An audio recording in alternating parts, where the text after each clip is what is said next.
भगवान राम के लिए तुलसी ने लिखा है कि कहत परम पुनीत इतिहासा, अंतिम जो चौपाई है, सवन ही हो तो सकल भ्रम नासा, सुनिए तो सारा भ्रम का नाश हो जाएगा। जैसे मैं एक छोटी सी बात बताना चाहता हूं, कभी आपने ये बात, यद्यपि मैं पहले भी बोल चुका हूं, आप बताइए भगवान राम 4 ही भाई क्यों थे, 3 या 5 क्यों नहीं? और अगर 4 भाई थे तो लक्ष्मण ही क्यों राम के साथ जाएंगे वन में, और भरत ही खड़ाऊ रख के शासन क्यों करेंगे, और शत्रुघ्न ही अयोध्या में क्यों रहेंगे? क्योंकि 4 भाई 4 पुरुषार्थ के प्रतीक है, धर्म अर्थ काम मोक्ष। भगवान राम धर्म है, शत्रुघ्न अर्थ है, लक्ष्मण काम है और भरत मोक्ष है। अब देखिए साहब, धर्म के साथ काम यानी कामना यानी इच्छा सदैव संयुक्त रहनी चाहिए, इसलिए लक्ष्मण सदैव साथ में रहेंगे। भरत मोक्ष के प्रतीक हैं तो खड़ाऊ रख के यानी धर्म के किसी प्रतीक को रख के तपस्या करेंगे, मोक्ष प्राप्त होगा। और शत्रुघ्न अर्थ के प्रतीक हैं तो इसलिए वो राजधानी में ही रहेंगे, अर्थ कभी छोड़ के नहीं जा सकता। इसीलिए आप देखिए, कहा तो जाता राम लक्ष्मण की जोड़ी, मगर तुलसी बाबा ने लिखा हनुमान चालीसा में कि रघुपति कीनी बहुत बड़ाई, तुम मम प्रिय भरत ही संभाई। क्यों?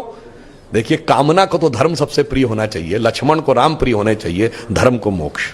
और फिर मैं एक और बात बताऊं, जो लोग कहते हैं ना राजा दशरथ के 3 रानियां क्यों थी, क्यों? इसमें 2 ही जुड़वा भाई हैं, कौन? लक्ष्मण और शत्रुघ्न। एक कामना एक अर्थ यानी इच्छा और पूर्ति, तो जुड़वा भाई हैं। और 3 क्यों जो होना जरूरी था? ये चारों चीजें एक ही स्रोत से नहीं आ सकती। धर्म सतोगुण से आएगा तो कौशल्या जी सतोगुण का प्रतीक है, तो राम की मां है। अर्थ और काम रजोगुण से आएगा तो सुमित्रा जी रजोगुण का प्रतीक है, तो उनसे काम और अर्थ उत्पन्न होगा। और केकई तमोगुण की प्रतीक है, मोक्ष प्राप्त करने के लिए तमोगुण के पार जाना पड़ेगा। इसलिए महाराज दशरथ की 3 ही रानियां हैं, 2 या 4 नहीं। और फिर यहां पे मैं ये भी कह दूं, मतलब इसको कोई अन्यथा न ले, मैं मतलब ये नहीं कह रहा हूं, इसमें सबसे सुंदर कौन था? केकई।